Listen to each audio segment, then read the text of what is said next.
Bonjour, bienvenue dans Instant Stress. Aujourd'hui, nous allons nous intéresser aux probiotiques. Alors, à ne pas confondre quand on dit probiotiques avec les prébiotiques. Les probiotiques, ce sont des organismes vivants tels que des bactéries ou des levures. Les prébiotiques, ce sont des molécules qui servent à nourrir les probiotiques. Et les prébiotiques, on les trouve dans des aliments comme par exemple la carotte, dans l'oignon, dans la tomate, dans les radis et dans plein d'autres fruits et des légumes. Donc vous voyez, on a tout un monde de prébiotiques qui nourrissent les probiotiques. Les probiotiques, les levures, ce sont des champignons. Et également, vous avez aussi des bactéries. Donc, ça revient un peu à ce que je vous avais déjà expliqué, ce qu'on appelle les microbiotes. Sauf que là, c'est dans l'alimentation et dans notre environnement. Alors, dans les probiotiques, il faut savoir que vous avez les levures. Alors, on peut trouver autant dans l'alimentation, dans les produits laitiers que également en pharmacie. C'est ce on appelle aussi l'ultra-levure, par exemple.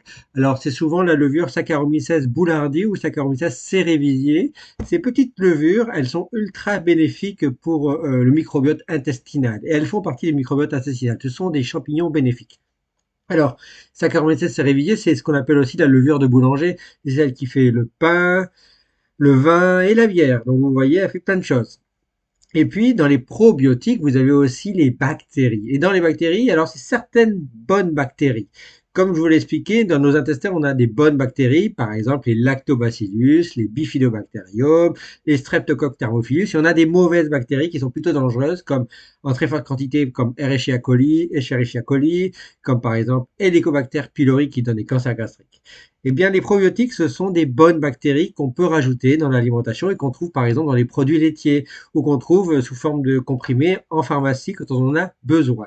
Alors, ces bactéries, on trouve des lactobacillus, des bifidobacterium, des streptococcus, mais surtout lactobacillus et bifidobacterium. Eh bien, il faut savoir que ces bactéries et ces levures, sous forme de probiotiques, qu'on peut trouver dans notre alimentation et sous forme de comprimés, ces probiotiques ont des effets bénéfiques pour la santé. Tout d'abord, ils stabilisent notre microbiote intestinal. Ça permet de rééquilibrer entre les bonnes et les mauvaises bactéries qu'il y a dans notre intestin, et y compris les bonnes levures également. Ça permet aussi de favoriser notre digestion. Ça nous aide à lutter contre la diarrhée. Ça peut aider contre des mauvaises digestions, contre les ballonnements. Ça peut stimuler également le système immunitaire, puisque ça stimule un peu tout ce microbiote qui interagit avec l'immunité, y compris donc, comme je vous l'ai expliqué, notre microbiote, y compris intestinal, communique avec notre cerveau. Les probiotiques peuvent avoir des effets jusqu'à notre cerveau. Et puis aussi, ça contribue à diminuer notre stress, parce que si ça contribue à faire un bien-être au niveau de notre microbiote, par exemple intestinal, il y a une production de ce microbiote, de ces bactéries, par exemple, d'antioxydants. Et ces antioxydants sont bénéfiques pour notre santé parce qu'ils sont à des doses naturelles. Et puis, il y a de plus en plus d'études qui montrent que ces probiotiques pourraient avoir des effets intéressants contre le vieillissement.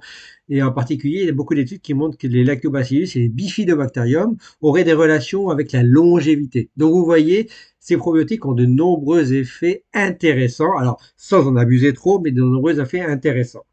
Alors, où est-ce qu'on les trouve? On les trouve dans l'alimentation, dans des comprimés qu'on trouve en pharmacie, qui peuvent être prescrits également par des professionnels de santé lorsqu'on en a besoin, lorsqu'on a des problèmes digestifs par exemple, ou lorsqu'on prend des antibiotiques, parce que lorsqu'on prend beaucoup d'antibiotiques, ça détruit notre flore intestinale, notre microbiote. Donc, il faut repeupler ça avec des bons probiotiques. Eh bien, on en trouve aussi beaucoup dans les produits fermentés, en particulier dérivés des produits laitiers, et en particulier à la base de la base, le lait. Alors le lait, c'est 90% d'eau, c'est des protéines avec 80% de caséine en particulier. Vous avez du sucre, un peu de sucre, c'est sous la forme de lactose.